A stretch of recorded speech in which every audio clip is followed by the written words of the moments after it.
महिलाओं को हमेशा अपने निम्न कोटि का समझने के कारण परिवारों का विघटन और उनके साथ अन्याय अत्याचार होता रहा।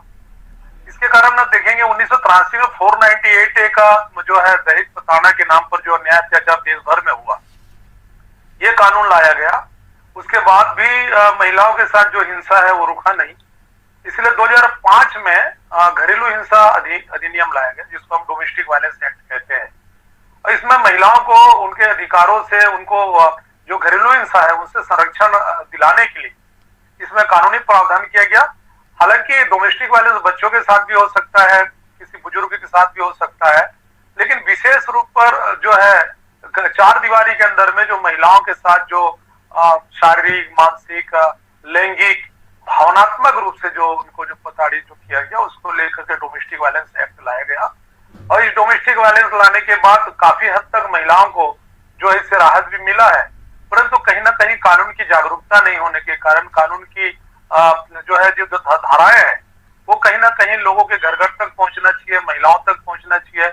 जो हमारी महिला जो समूह है, महिला संगठनें हैं, इनको ले जा करके समय समय पर सेमिनार्स लगाने चाहिए, कैंप लगाना चाहिए, तब जाके उनको जागरूकता मिलेगा और अपने अधिकार के बारे में जान सकेंगे।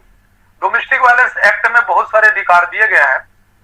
धारा 12 में हम जाकर के एक आवेदन लगाते हैं, न्यायालय में लगा सकते हैं। महिला बाल विकास विभाग बना हुआ है, जिसमें प्राधिकृत बाल संरक्षण, महिला बाल संरक्षण जो अधिकारी है, उनके पास एक आप आवेदन प्रस्तुत कर सकते हैं। उनके साथ जो भी घटनाएं होती है, किन किन लोगों के द्वारा उसके साथ किस प्रकार का अन्याय अत्याचार किया गया है, किस प्रकार का डोमेस्टिक वायलेंस किया गया है, उसका पूरा एक लेखा जोखा तैयार करके आप अगर उसको प्राधिकृत अधिकारी को देते हैं तो वो उसकी जांच करते हैं, और जांच करने के बाद वो फिर न्यायालय में उसको सबमिट करते हैं। न्यायालय फिर उसमें जो है वो जो अनावेदक गण है उनको कॉल करेगा, उनको बाई नोटिस भेज करके उन पर ये तमाम प्रकार की उसमें कार्रवाई की जाती है।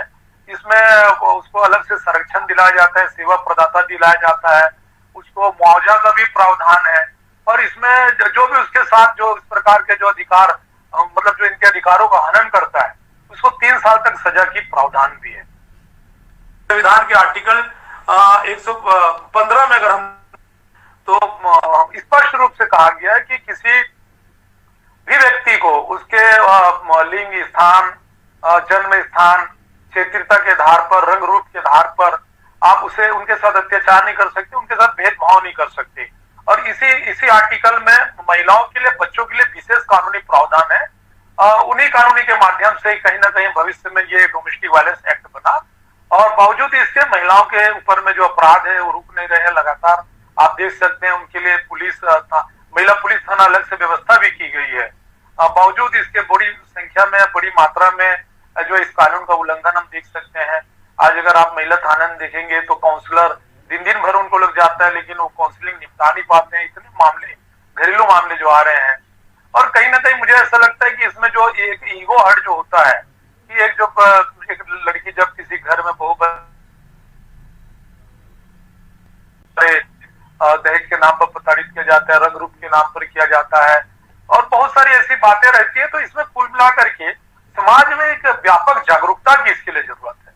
समाज जब जागरूक होगा, जब लोग शिक्षित होंगे, जब अपने अधिकारों के प्रति सजग होंगे, और जब एक दूसरे के प्रति प्रेम की भावना उत्पन्न होगी, भाईचारा का भावना जब उत्पन्न होगा, तो ऐसे जो कानून की भी आवश्यकता नहीं पड़ेगी। हमारे समाज में कानून की आवश्यकता तब पड़ती है, कानून को व्यवस्थित करने के लिए कानून बनाया जाता है।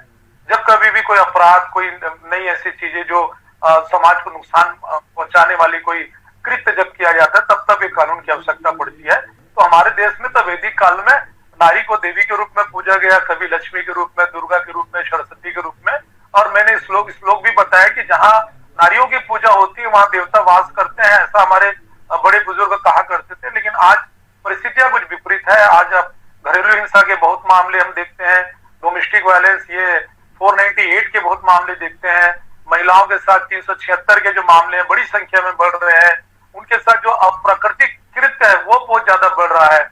यहाँ देखेंगे जो हमारी नाबालिग बच्चियां हैं, जो बेटियां हैं, उनके साथ जो है अत्याचार हो रहा है, उनके लिए पॉस्को एक्ट बना हुआ है। तो ये जो अपराध है समय के साथ और भी अधिक बढ़ते जा रहे हैं, और इसके लिए न सिर्फ गवर्नमेंट जिम्मेदारी है, न सिर्फ पुलिस विभाग, बल्कि हम समाज के जागरूक जो लोग हैं उनको भी ये सब चीजों को लेकर के एक जागरूकता अभियान चलाना चाहिए, ऐसा मेरा मानना है। भगवानू जी, ये 2005 में भी घरेलू हिंसा अधिनियम जो है वो बना था। उससे महिलाओं का संरक्षण जो है वो काफ़ी मजबूत हुआ है। ये क्या है पूरा? क्योंकि घरेलू हिंसा कानून काफ़ी पहले से था, इसमें 2005 में और कुछ ऐड किया गया था। क्या कुछ है वो, और इसमें क्या कुछ अधिकार मिलते हैं महिलाओं को, बच्चों को या वृद्धों को? देखिए, इस कानून को लाने का सबसे बड़ा जो ध्येय मुझे ऐसा लगता है कि महिलाओं की दशा और दिशा को बदलना, उन्हें जो संविधान में जो उनके लिए जो अधिकार दिए गए हैं उनका सम्मान और समान, ये जो अधिकार है समाज में उनको, जो भारत का संविधान बनने के बाद जो परिस्थितियां हमारे देश में बदली कि महिलाओं को समान अधिकार दिया गया, महिलाओं के लिए जो है आरक्षण की व्यवस्था की गई, महिलाओं को सभी क्षेत्रों में बराबरी का जो दर्जा देने की जो बात की गई थी। लेकिन जो विवाहित महिलाएं होती है, आज भी अगर हम देख सकते हैं उनके प्रति जो पुरुष मानसिकता है, जो पुरुषवादी मानसिकता है, वो कहीं ना कहीं समाज में आज भी कायम है। और महिलाओं के साथ दोहरे व्यवहार किया जाता है, उनके साथ कहीं ना कहीं एक निम्न कोटि का व्यवहार हम कर सकते हैं, या पैर की जूती।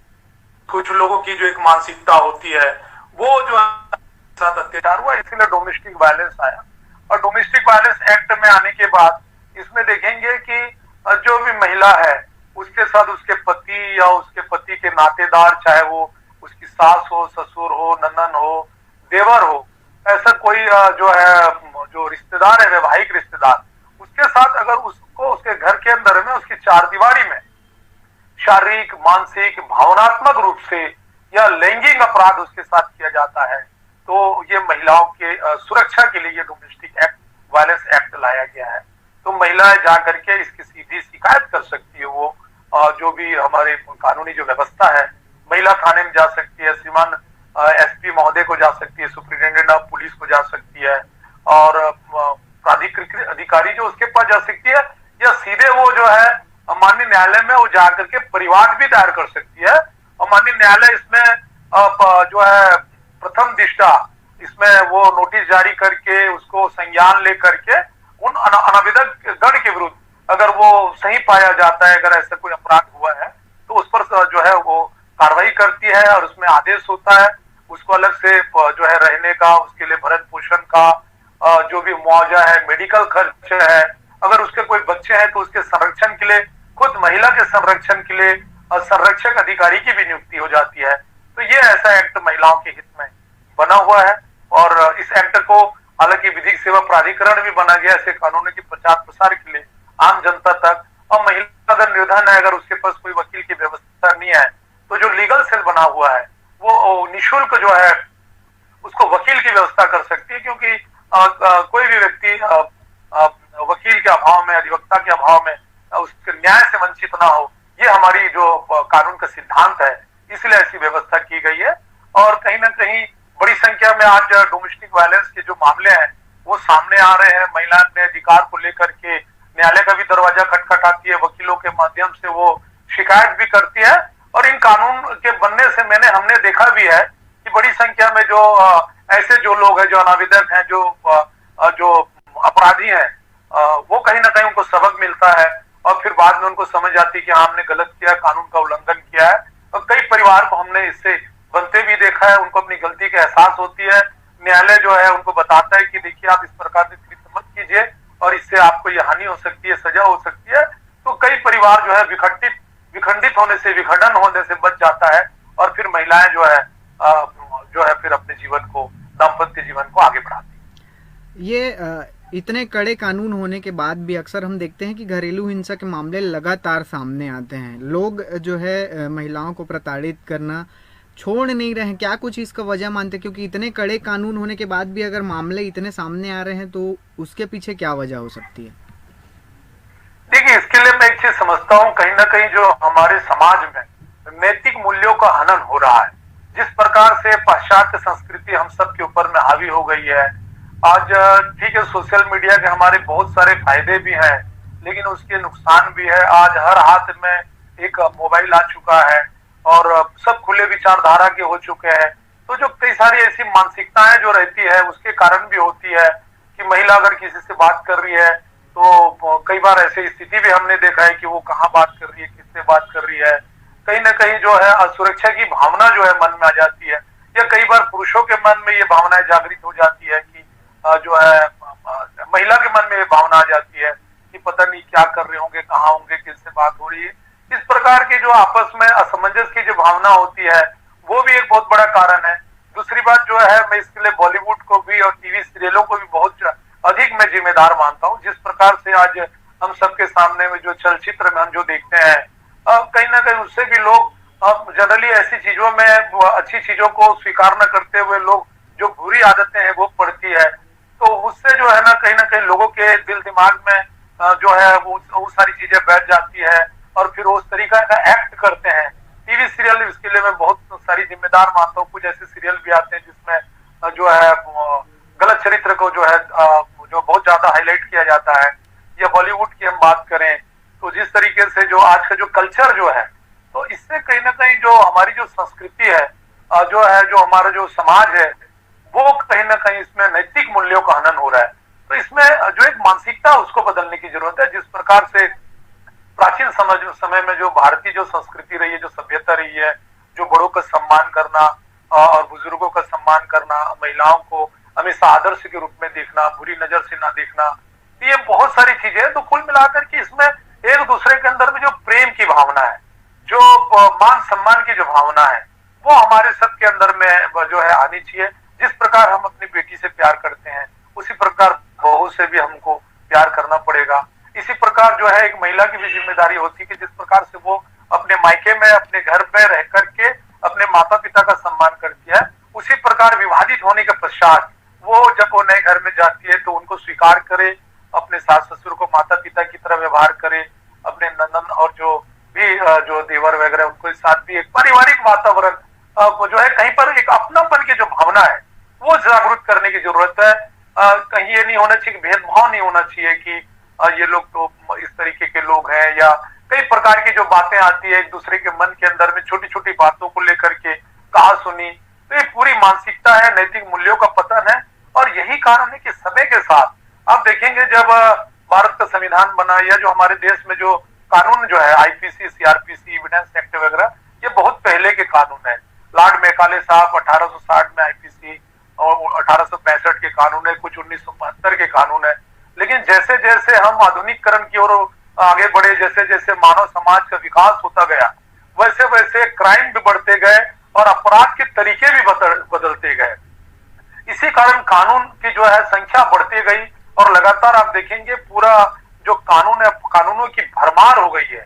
लेकिन कानून हालांकि समाज को व्यवस्थित करने के लिए, अपराधियों को रोकने के लिए, उनके सबक सिखाने के लिए बनाई गई है, लेकिन जब तक समाज के अंदर में जो है हम आपराधिक मानसिकता को नहीं पहचानेंगे कि आखिर अपराध कहाँ से पनप रही है, अपराध का कारण क्या है, इस पर शोध होना चाहिए, इस पर सेमिनार्स होना चाहिए, जो है जगह जगह जागरूकता अभियान होने चाहिए। सिर्फ कानून बनाने से सरकार की जिम्मेदारी खत्म नहीं होती, बल्कि उन कानूनों को कैसे हम धरातल में लेके जाएं। भारत का संविधान, जिसे हम देश का सबसे अच्छा संविधान, विश्व का सबसे अच्छा संविधान है, इन धाराओं को डॉक्टर बी आर अम्बेडकर साहब ने कहा था कि किसी भी देश का कानून कितना भी अच्छा क्यों ना हो, लेकिन उसको चलाने वाले लोग अगर सही नहीं है तो उस कानून का कोई मतलब नहीं है। और कानून भले ही कैसा हो, लेकिन चलाने वाले लोग अगर अच्छे हैं तो उस कानून का महत्व है। तो कुल मिलाकर मैं ये कहना चाहता हूं कि समाज में एक जागरूकता की जरूरत है, एक अपनेपन की जरूरत है। भाईचारा, देशभक्ति, समाज प्रेम, परिवार प्रेम, जब तक हम अपने मोहल्ले में जहां रहते हैं वहां एक दूसरों का सम्मान जब हम करेंगे तो एक पारिवारिक वातावरण का निर्मित होगा। हमने कई परिवार को ऐसे विखंडित होते हुए देखा है कि कोई नई बहू आती है तो आस पड़ोस के लोग भी तरह तरह की बातें करके, कई बार रिश्तेदार भी झगड़ा करवा देते हैं, कुछ ऐसी बातों को मायके वाले जो है डाल देते हैं। तो बहुत सारी चीजें होती है, कई बार ससुराल पक्ष के लोग महिलाओं के साथ अत्याचार करते हैं। तो मुझे ऐसा लगता है ये पूरी मानसिकता है।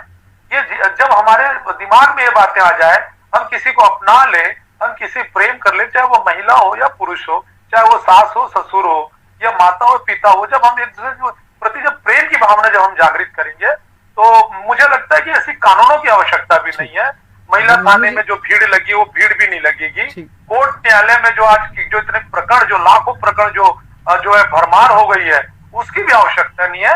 नीचे लेवल से कोर्ट के बाहर ही सारे मामले को निपटाया जा सकता है।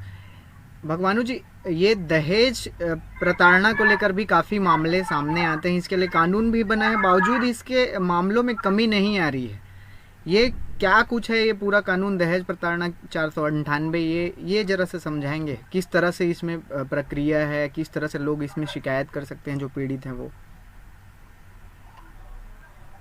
देखिए, जिस प्रकार से हमारे समाज में, जिसे हम दहेज को दानव भी कहते हैं, और जिस प्रकार से एक समय ऐसा था जब महिला अगर शादी करके गई है तो अगर अलग से कुछ विशेष उपहार लेके नहीं गई, स्कूटर लेके नहीं गई, कार लेके नहीं गई, उसके मनसा के अनुरूप सामान लेके नहीं गई, तो ऐसी महिलाओं के साथ, ऐसी बेटियों के साथ उसको आत्महत्या करने के लिए मजबूर किया गया।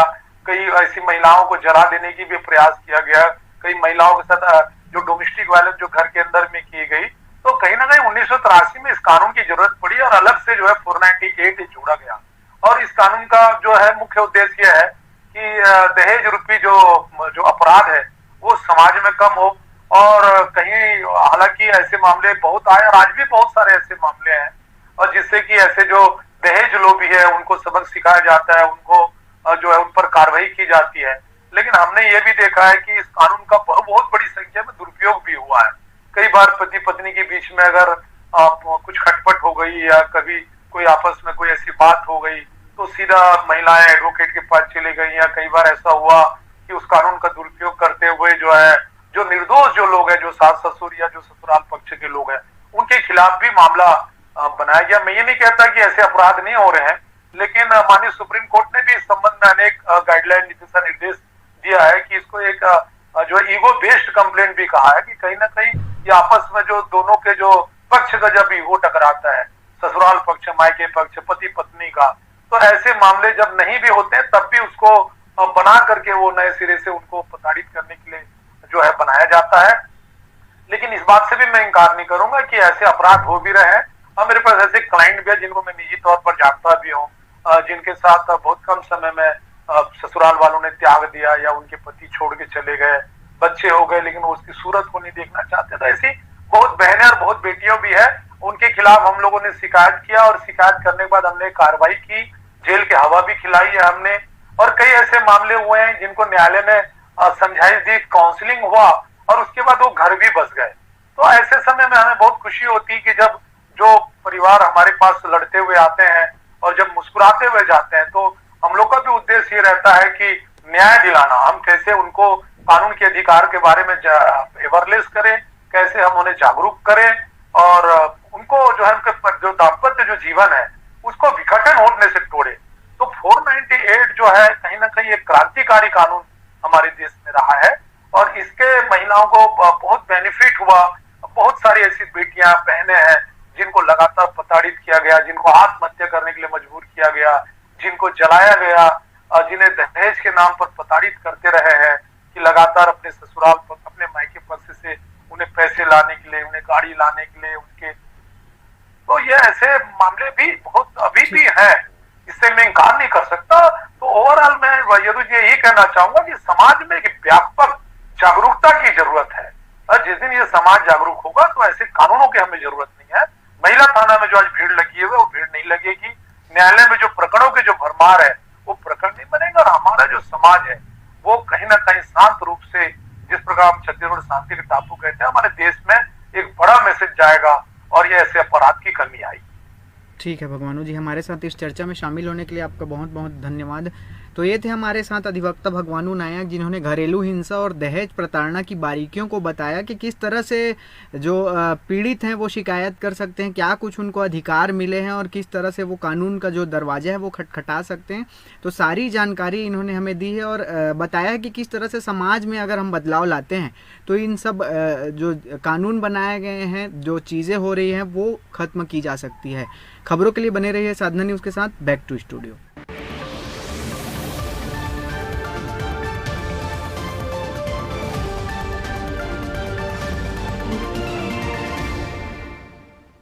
छत्तीसगढ़ के उत्थान के, पहचान के, उड़ान के 3 साल। बात है अभिमान के, युवा उत्थान के। किसान को मिला न्याय, गोबर बना गोधन, बढ़ी आय। बात है अभिमान के, छत्तीसगढ़िया स्वाभिमान के। छत्तीसगढ़ के बने चिन्हारे नरवा गरवा घुरवा बारी, हमारे तीज त्योहारों ने सम्मान पाया। आदिवासी नृत्य महोत्सव दुनिया को भाया।